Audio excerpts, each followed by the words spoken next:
Tell my share the pick in the account with the bug, follow and use it.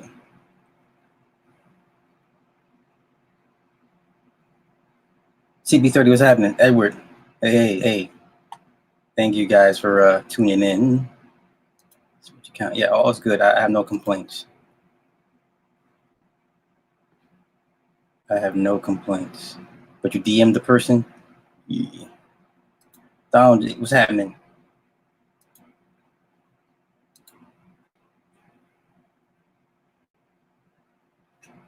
Carrie, hey.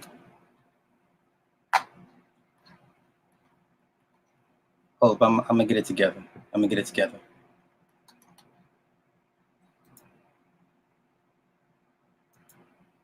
Big B, thank you. Damn, bro. I appreciate it. You sure you're not Haitian? No, I'm not Haitian. As far as I know. I'm not Haitian. Shit.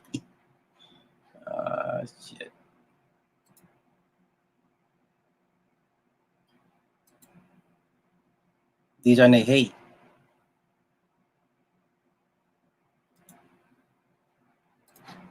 Shit. Every time I need to go to it, I can't go to it.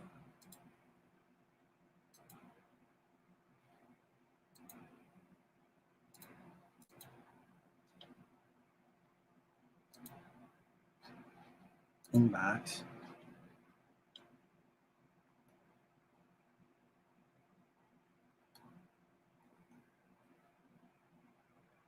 Okay, here we go. All right, here we go.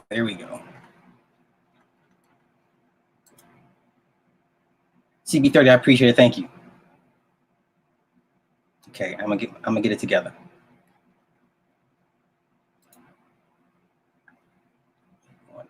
Where is it?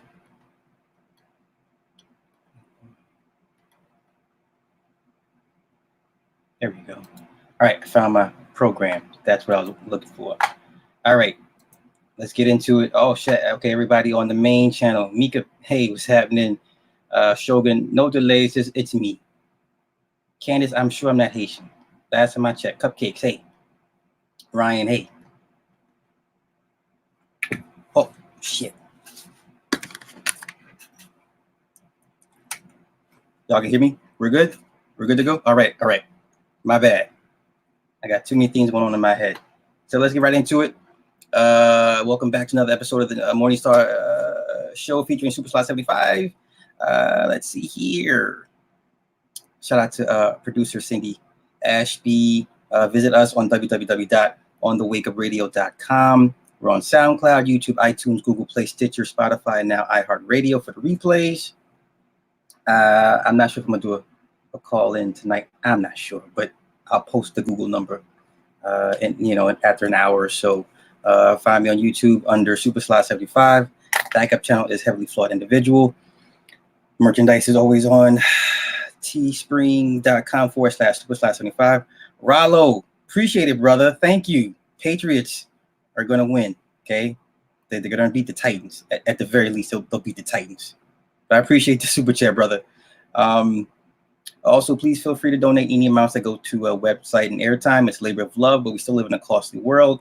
If you appreciate the free content, please help us keep the message uncensored and free. You can always donate through PayPal at onthewakeupradio@gmail.com. All right, so I got, I think, 3 pretty good ones that I picked out for our breakdown tonight. So we're going to get into it.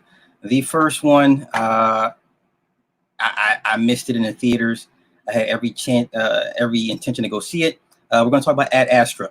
That is the Brad Pitt space flick. And if you like space flicks like I do, going back to Space Odyssey 2001 and Gravity and all those moody, right, themed heavy space flicks, I like that stuff. So Ad Astra, Brad Pitt, Tommy Lee Jones. Now, it's a pretty simple premise in this movie. At the end of the day, Tommy Lee Jones's character is God. Brad Pitt is Jesus. Okay? And because, you see, you hear, you see and hear of all the works and wonders of God, aka Brad Pitt's father, Clifford, but you never see him in the physical. So they send the son to go find and go talk to the father, which is Brad Pitt, with a character named Roy. All right. So keep that in mind as I go through this breakdown, because that's basically what this is. Because at the end, you'll see why I put how I shaped it the way it is. All right. So let me see. No, I'm not Jamaican, Edward. I'm not Jamaican. Y'all wanna make me a Caribbean so bad. I appreciate it. Thank you. All right, ad astra. Ad astra, the Latin phrase per aspera ad astra, meaning through hardships to the stars. Then also there's a monologue that we are the world eaters, and they basically have consumerism has consumed planet Earth, and they've spread out throughout the solar system to find other planets to cohabitate. Okay, so the opening scene, Roy McBride is having a psych evaluation, and he's approved. All right, so Roy's narrating before his walk onto the International Space Station. So then there's a power surge that comes from outer space, destroys the station, and forces Roy to have to jump from the International Space Station back into the atmosphere. All right. So then he lands, opens his parachute. There's a hole in it, and then he lands and he blacks out. Okay. So then news of this power surge wreaks havoc on Earth. The surge it has been deemed as from outer space. Okay. Roy's debriefed for his next mission. His pulse rate, his key, never rises over 80 BPMs. Okay. Roy is shown a spectrograph on Neptune.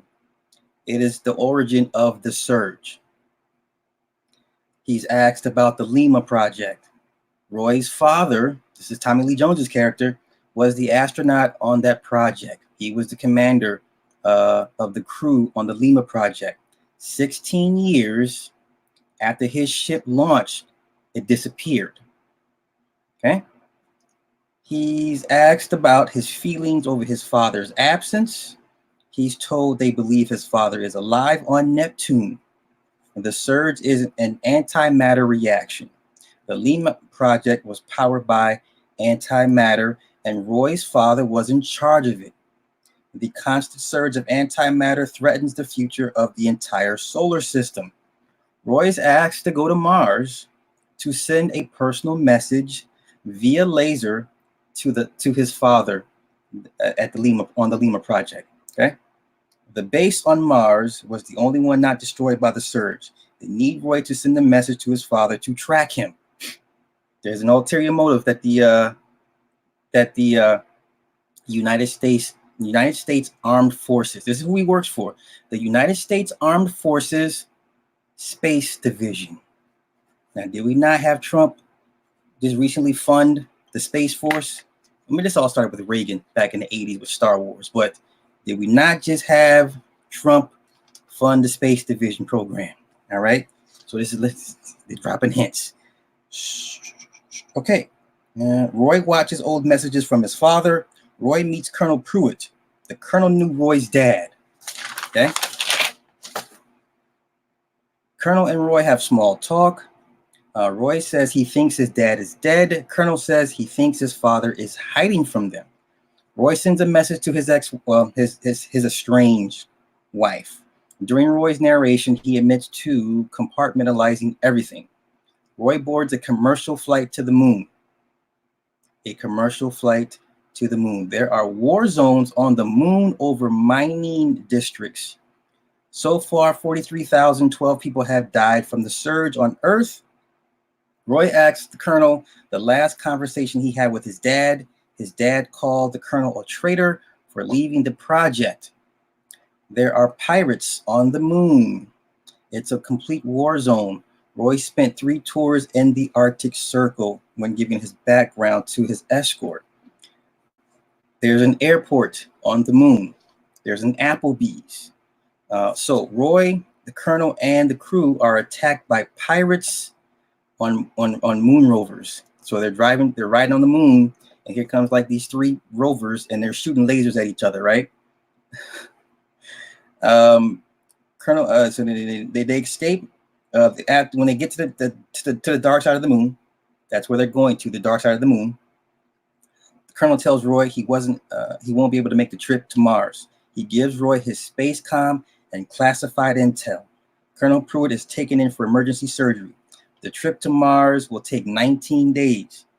Roy discards his mood stabilizer pill. He watches the intel Pruitt gave him. The report says Clifford, his father, purposely disabled all comms after an SOS was sent.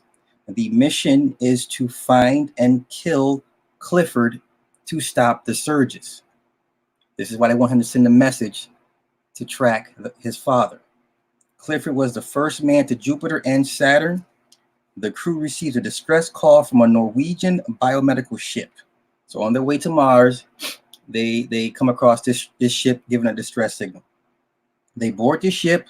Tanner, McBride. Wait a minute. Yeah, they board the ship. Tanner, Roy, and another guy, right? So they're in the ship. One of the guys gets killed by an experimental baboon. One of the baboons, two of the baboons get loose, and they kill everybody in the ship. So one of the three guys gets his face eaten off and his arm eaten off by the killer baboon. Roy takes an impromptu psych evaluation after that. Roy admits he's angry that his father took off and left. The pain prevents him from forming relationships, doesn't know how to get past it. He doesn't want to be that guy, doesn't want to be his dad. Roy has to land the ship because the co-captain froze up. Roy meets Helen Lantos. She's the director of operations, so they finally land on Mars. Roy reads his pre-written message to his father. The next message, Roy goes off script and crafts his own personal message to Clifford. He thanks him and says he hopes they can reconnect. And then Roy gets sent back to psych evaluation. His father answers. Roy's blood pressure is elevated. Roy fails his psych evaluation. Roy is sent back to the comfort room and then is visited by Helen. She was born on Mars. She tells him they're going to retrofit his ship for deep space exploration with nuclear munitions. It's a search and destroy mission. She demands to know from Roy if they're going to die. She tells him her parents were also on the Lima project. Roy comes clean about the origin of the surge. Helen tells Roy what really happened to Clifford. He listens to the mayday from the Lima project and watched a message from his father. Clifford killed the crew under the active mutiny and disabled the life support systems. The crew tried to commandeer the system. Clifford says he purged the innocent with the guilty. The space comm covered up the tragedy, and then they made his father a hero. Okay, Clifford murdered Helen's parents, and she tells him it's now his burden. Sins of the father. Okay, have visited upon the son. Right. Roy then asks Ellen to help get him on a ship. Helen gets him on a ship via an underground map to the launch pad. Roy says he will deal with his father. Roy breaches the ship under threat of being killed. One of the crew members is killed during a secondary boost. During a tussle with another crew member, the cabin is compromised and the air is contaminated from a breach.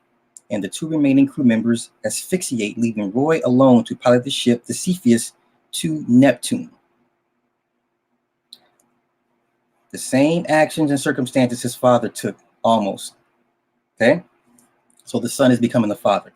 79 days to Neptune. Roy receives a final message from his estranged wife. Roy enters Neptune's signal zone. Roy admits he's terrified to confront his father. In the end, the son suffers the sins of the father. Roy enters the Lima and finds all the dead bodies. And then the Nicholas brothers are playing on the flat screen. Roy arms the nuclear payload, and his father calls out to him. Clifford tells Roy the last few tried to escape and caused a meltdown. Roy tells his father he's here to fix it and to take him home. Clifford says, "This is my home. You talking about Earth? There was never anything for me there. I never cared about you, your mother, or any of your small ideas. For 30 years, I've been breathing this air and never not once thought about home. This is his father telling him this, okay? He says he found his destiny, so he abandoned his son. Clifford is still stuck on finding intelligent life. So this whole Lima project was about finding intelligent life, okay? Clifford then tells Roy he admires his courage for coming alone. He wonders what they could have accomplished together. So what ended up happening during his time, the crew examined the data and found no other forms of life. They quit. They wanted to go back home. And Clifford said, no, we have to keep looking. Okay? Clifford tells Roy, you can't let me fail. Clifford tells Roy, you hadn't. Now we know we're all we got. There's no life out here. This is it. It's just us humans. Okay? Clifford then arms the nuke. Roy and Clifford spacewalk back to the Cepheus. Clifford purposely jettisons his jets backwards, pulling Roy, who's tethered to him, and they spin out of control. Clifford tells Roy to let him go. Clifford begs Roy. He says, unhook me, son. Let me go. And they're literally spinning in space. Roy chooses not to be like his father. He unhooks him. So now he can finally embrace the idea of relationships and the meaning of existence. So Roy floats back to the Cepheus. His father's voice says, you're gathering my work, I see. We're a dying breed. Roy then pores over the images his father had taken. Roy then uses a nuclear blast to propel his ship back to Earth. He's approximately 2.714 billion miles from Earth. 80 days later, Roy lands back on Earth. He has a psych evaluation, says he's not concerned about the future. Roy is sitting in a coffee shop and his estranged wife walks in. He says he will rely on those closest to him and he will share their burdens as they share his. He will live and love. That's Jesus. Jesus and God. Ad Astra. That is the theme. Not crazy deep, but it was pretty obvious, the theme of this movie. I liked it. It was kind of a, it had its moments. The music, the soundtrack of this thing was really thumping. So it really made the tension it was very, very gravitas. Yeah, so I liked it. I hate that I missed it in the theaters. It is what it is. All right, so that was Ad Astra. So let's get on to the next space flick. Now this one's way, way deep. Whoa, we got to get into this one. Babylon AD. Vin Diesel. Babylon AD. And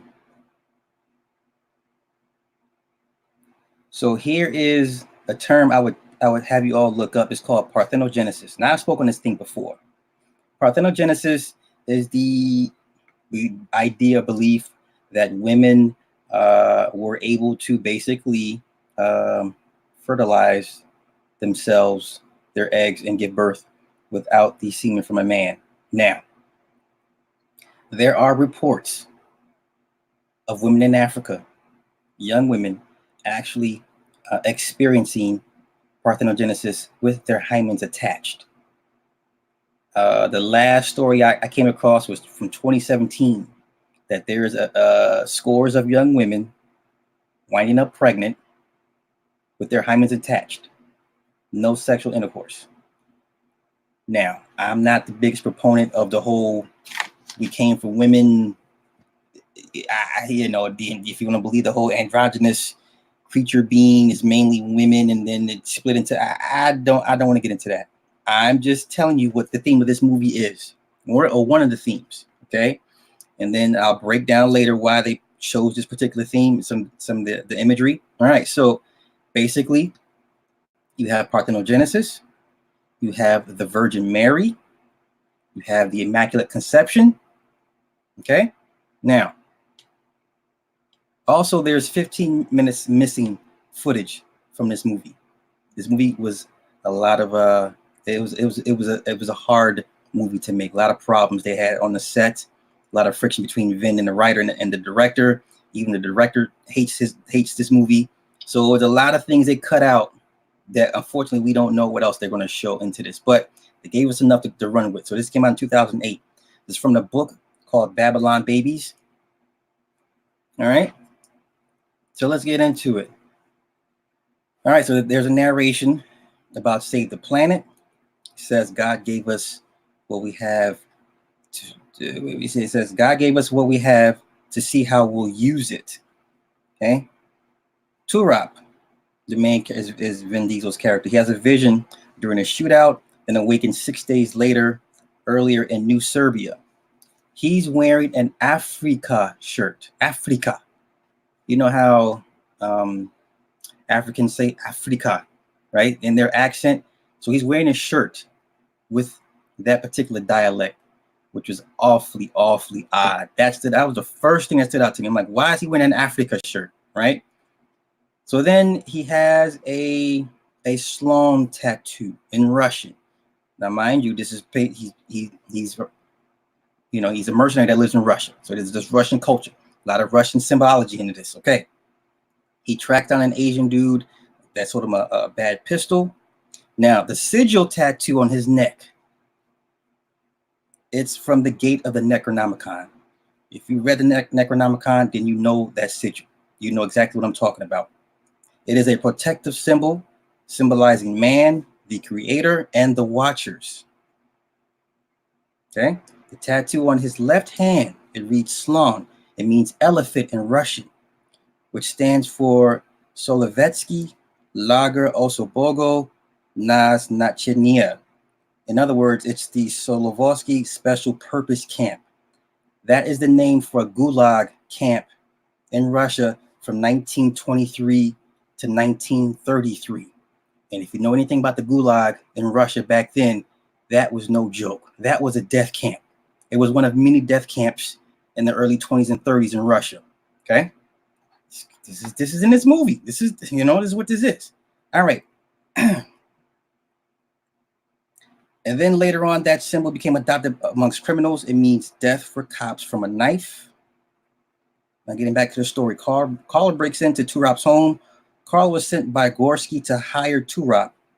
He kills Carl and then goes to meet with Gorsky. Gorsky wants Turap to smuggle Aurora or a package to the U.S. in 6 days. He's given a subdermal U.S. passport injected into his neck. Huh? Turap is dropped off at a monastery in Kazakhstan. He meets Sister Rebecca. He's told to protect Aurora from seeing and hearing and feeling outside influences. They go through a market and they're being tracked. Aurora is being overwhelmed by the surroundings of the dystopian society. Okay. Shout out to Darkman X. Hey, what's going on, brother? Here's Naya. Okay. Aurora has a panic attack and runs off and tells them not to go that way or they will die. There's an explosion. And then they go to a train station. Aurora tells Turap she sees two tigers.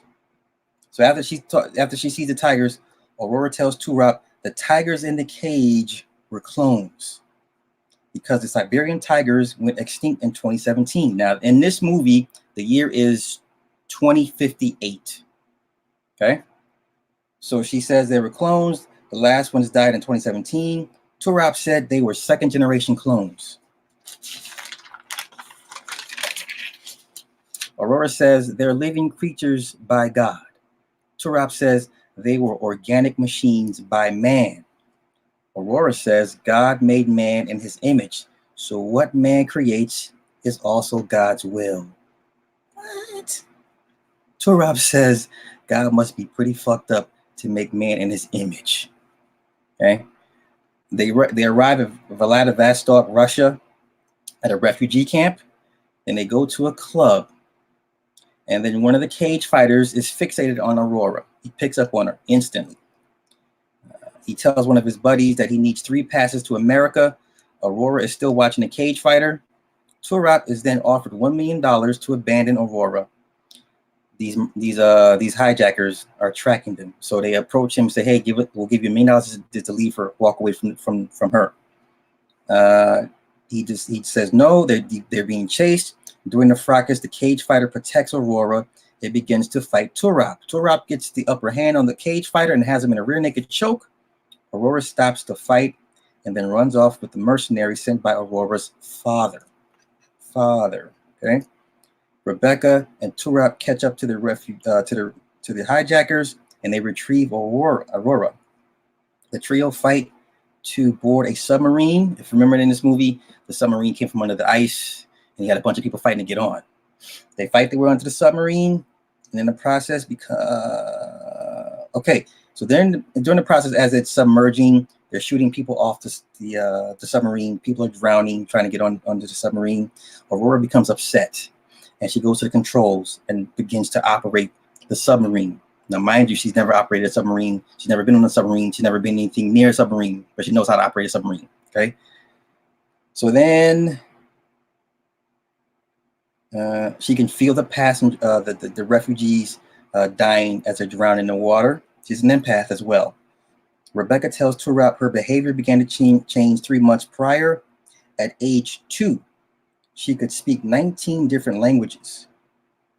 They finally arrive in Canada, and the border is patrolled by drones.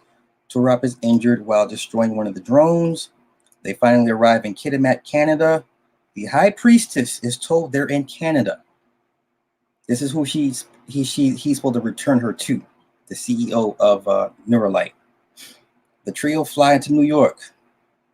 In their room, they learn their former monastery was destroyed by a missile strike. The High Priestess makes a press statement. Gorski calls Turop and is told there's a tracking device in his passport in his neck. Gorski's men and the Neolites are on opposite sides of the street. The doctor shows up to the room to inspect Aurora. Aurora tells the doctor he's a bad man. He takes a scan of her and says she's more powerful than expected. Turop demands answers from Rebecca. Turop then walks in and says she's pregnant with twins. Says no one has ever touched her. Says they just want her babies. The Neolite CEO tells Turop to bring Aurora to the limo. As they walk down the steps, Turop changes his mind and shoots the guards in the head and is being shot at by both sides of the street. Gorski's men and Neolite's people. They're both huge gunfight in the middle of the street. One of Gorski's men fires a missile linked to Turop's tracking device in his neck. The only way to stop the missile is his death. As the missile closes in, he runs in out of a van, closes the doors, and the missile hits the van upon impact. Sister Rebecca and Turop are fighting goons on both sides in the street. Sister Rebecca is then shot twice in the chest. Another missile is fired as it homes in on Turop. Aurora turns to him and says, "I need you to live," and then shoots him in the stomach, killing him, causing the missile to miss him and strike the building. So we think. Turop then wakes up after surgery and now has a cybernetic right arm and left leg. That's Masonic. His left leg is replaced. But you have to see the scene to imagine what I'm saying. But his pant leg is rolled up, left leg, that's Masonic stuff. Duh, we know this already. He meets Dr. Dagenais, Aurora's father. Turop was dead for 2 hours and in a coma for 5 days. 2 plus 5. Dr. Dagenais says he was kicked out of the medical world for implanting human babies with AI.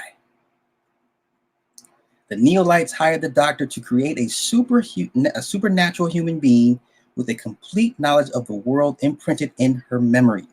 So he built a supercomputer to be Aurora's artificial mother. As a fetus, she learned to process information like a computer, right? So when she was born, the doctor chose to keep her, and they hired Gorski to kill the doctor. The doctor wants Turap to find Aurora. He tells him she planned everything and that she shot him with a purpose. He died with his eyes open, but his brain kept recording.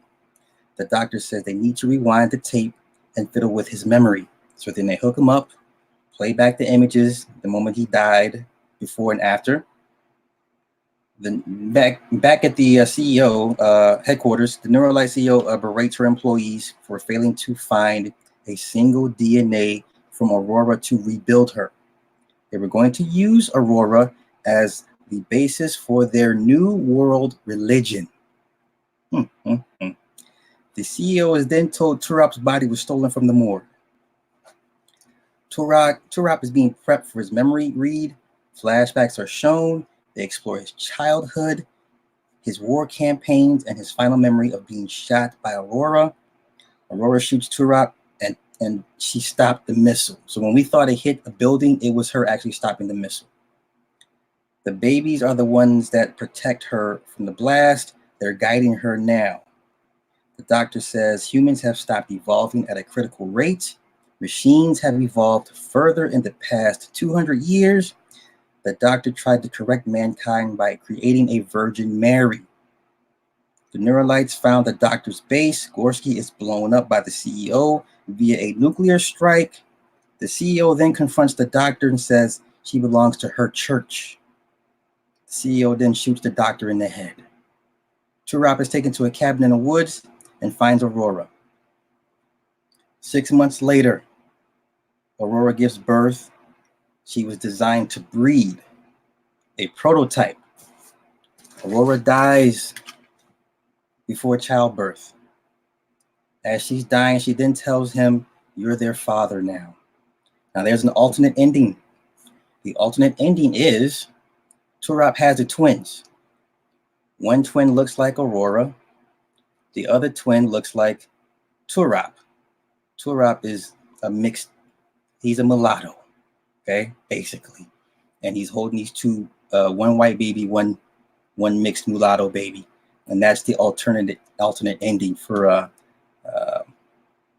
Babylon AD. Parthenogenesis, people. Like I said, there's a few reports from 2017 about some of the African women. Don't know which country per se, but they apparently are experiencing parthenogenesis as we speak. There it is there. Yo, 8-win Eagles in the house. All right. I'm just rolling through this real quick. This is going to be a short show tonight, guys. This movie here was, somebody recommended it to me because I had never seen this movie. I've seen the previews for it. Never thought about it. This movie was trippy. Holy shit. This is like Fear and Loathing in Las Vegas. But I don't do drugs. So watching this movie sober, it's a very trippy film. So many little messages here and there that I'm just like, wow, they're really putting this shit in there, you know? So let's get into it. How many? Let me see what's time. Got 30. Wow, it's only 34 minutes. Holy shit. Yeah, I'm not even gonna make it an hour with this one. But oh well, let's go. Cassius is in a job interview. Cassius is discovered that he never worked at the bank he listed on his resume. Cassius is still hired by Mr. Anderson. Next morning, Cassius asks Detroit about dying old. As they make out, the garage door opens. So he lives with his uncle. His room is the garage. And the scene, the uncle opened the garage door, when everyone's like, it's daytime, and everyone can see into the garage, his bedroom. Okay. There's a commercial for Worry Free. Cassius is 4 months behind on rent to his uncle. Cassius goes to the gas station and tells her to put 40 on the gas, and he gives her 40 cents. Yikes. Cassius makes his first phone call, and it goes terribly wrong. After work, Cassius is speaking with his cousin Salvador. Cassius goes into the company's VIP lounge. The next day at work, one of his co-workers, which is Danny Glover, tells him to use his white voice. Put some breath in it. It's what they wish they sounded like. Then the co-workers demonstrate his white voice. During a team meeting, they meet their team manager, Diana Debo Cherry. Debo Cherry, but if you write it out, it's the word debauchery.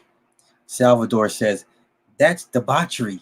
And she says, "No, it's Debo Cherry." Cassius meets Squeeze. Squeeze tells Cassius they're organizing a union to get benefits. Now, Detroit, his girlfriend. In the first opening scene, she has these earrings. The earrings on one side say murder, murder, murder. On the other ear, it's kill, kill, kill. Now, when they're out at the bar, as they're driving his car, I guess he's so broke that when it rains, he has to have Detroit actually pull the windshield wipers to wipe the water off so he can see while he's driving. Okay. So then Detroit is a sign twirler. You know, the people in the corner that twirl the signs. Cash, Detroit, Sal, and Squeeze go to a bar. 4 days of protest at Worry Free headquarters against Worry Free's lifetime labor contracts. They say it's akin to slavery. Steve Lift, the CEO, denies the allegations. The foursome discuss the black and white cultures. Cassius displays his white voice. And you have to see this movie because it's basically a white guy, and they're talking over but it's so such an obviously it's a trippy movie. Prophet, I thought I see you, brother. Thank you. It's a trippy movie. All right, so Squeeze gives everybody union pamphlets. Serge's uncle will have to have his home foreclosed on and is contemplating with signing to Worry Free. He says 3 hots in the cot. Cassius starts racking up sales. Detroit starts working at Regal View. Regal View is the call center that they work at. Worry Free is their client, is their biggest client. Okay. Detroit is wearing penis earrings. Once again, Detroit is wearing rainbow-colored penis earrings. If it's one thing I've noticed about Tessa Thompson, she's always playing these really low-key, passive-aggressive femmes, not even femmes, but like a stud, almost like a dom, right? She's always like, you know, because she's with Janelle Monáe. I can almost guarantee she's a dom in that relationship. She's always playing these low-key, you know, dom women, right? In these roles. But okay, let's move on.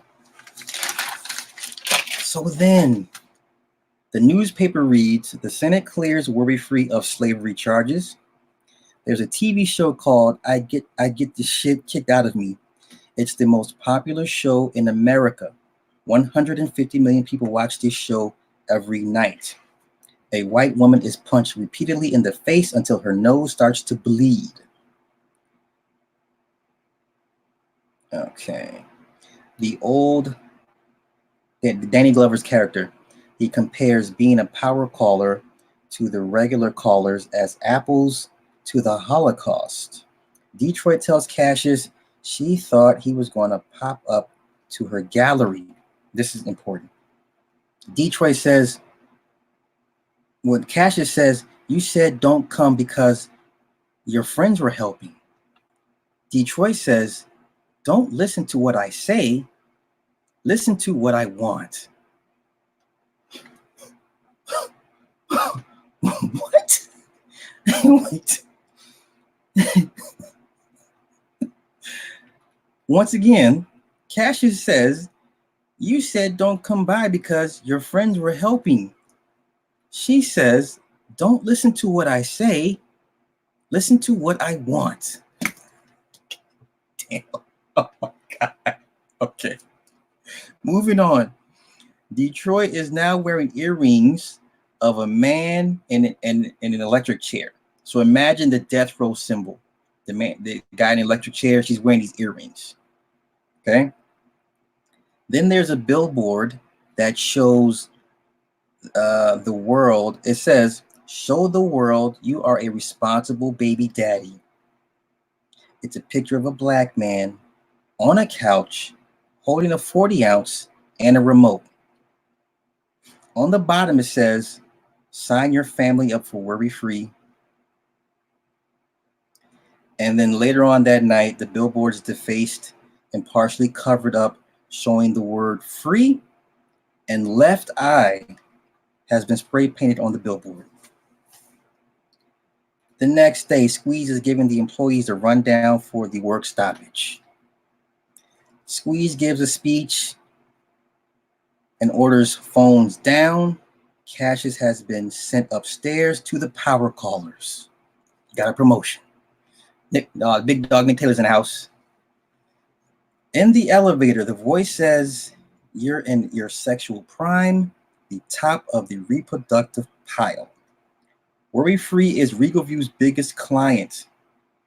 They help thousands of companies utilize Worry Free workers to improve their efficiency. They sell slave laborers to companies over the phone. Okay, that's what they do. They sell slave labor. Detroit is dressing up like a man defacing worry-free billboards. When she's chased, she yells, left eye bitches. During Cassius's tour, he's told workers live in the same facilities where production occurs. Lifetime contracts, so no wages are needed. That's prison. That's prison. Squeeze meets up with Detroit, says he helped organize the first sign twirlers in LA, their first union in LA. Her earrings are, it says, bury the rag deep in your face. So she's a low-key feminist,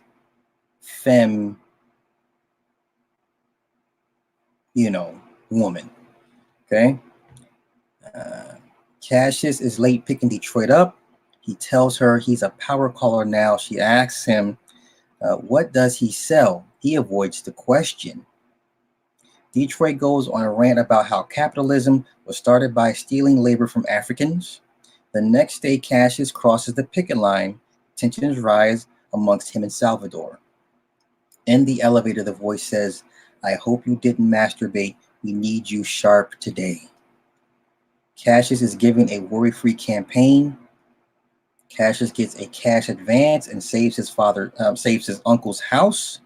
He buys a Maserati. He buys a high-rise apartment.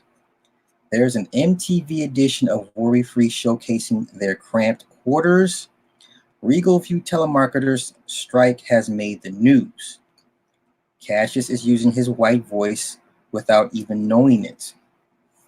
Detroit accuses Cassius of being a scab. She says he sells slave labor.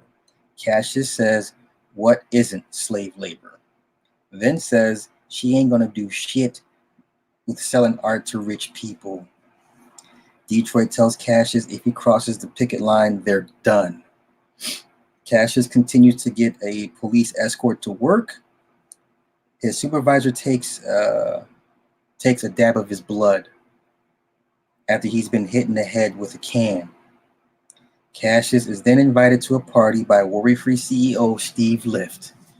Here, just where everything goes left. First, Cassius goes to Detroit's art show. He sees Squeeze and Sal at the show. Squeeze tries to convince Cassius to join the strike. Detroit's performance is that she wants the audience to throw cell phones, bullet casings, and water balloons filled with sheep's blood at her while she's performing. Then Cassius stops the performance. Detroit tells Cassius to leave. Cassius meets Steve. Back at Detroit's event, Detroit and Squeeze make out. Steve tells Cassius to not use his white voice and to rap. Cassius performs an impromptu freestyle chanting nigger shit. Cassius then meets Steve for a private meeting. He does a line of supposed cocaine, what we think is cocaine. Steve wants Cassius at Worry Free. Cassius then goes to the bathroom. There's a guy asking for help in the stall. The stall opens and out falls an equisapien, a half man, half horse creature. Cassius freaks out and discovers two more equisapiens and runs into Steve. Steve plays the worry-free video about evolution. Worry-free scientists create a chemical to make humans stronger, more obedient, more durable, more efficient, and more profitable than the video shows equisapiens working their production line. Humans inhale the fusing catalyst. Then Cassius asks Steve, what did he snort? Steve tells Cassius that it was Peruvian coke. Steve tells Cassius this is the future of labor. Wait. Steve wants Cassius to be the equisapien MLK Jr. So all the equisapiens are black men. If you saw this movie, did anybody catch that? If you saw this movie, did anybody catch that? All the equisapiens are black men. Steve offers him a 5-year, $100 million contract. And then after his term is up, then they'll give him the diffuser antidote special sauce serum, and he's back to normal. The catalyst works on 70% of humans once it's inhaled. Cassius calls the San Francisco Chronicle about worry-free. The reporter hangs up on him. There's a person reading the National Enquirer about horse people stealing jobs at the doctor's office. Cassius has the doctor in Detroit take a look at his penis to see if it's gotten bigger. Cassius dropped his phone in the bathroom at Steve's and accidentally sent Detroit a video message with an equisapien pleading for help. Cassius then asks Detroit to check his nostrils. Cassius tells Detroit he's not going back to work. Detroit tells Cassius she messed around, but she didn't never told him it was squeeze. That night, Detroit and her friends put a paper mache of a man pegging a horse, saying worry-free is turning workers into horses. Cassius gets on the I got this shit kicked out of me show. He's become a viral sensation from getting hit in the head with a Coke can. Cassius has to go through 3 trials for them to play his equisapien video message. The next day, Cassius goes on various talk shows about worry-free and the equisapiens. Worry-free stock prices go through the roof. Cassius meets with Sal and Squeeze. At the next protest, they attempt to stop the police. They attempt to stop the power callers from entering work. The riot squad shows up and begins to beat the protesters.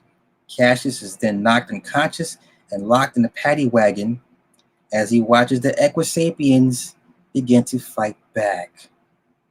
He's then freed by an equisapien named Demarius. Demarius is from East Oakland. He's a nigga. And all the equisapiens are niggas. Oh my God.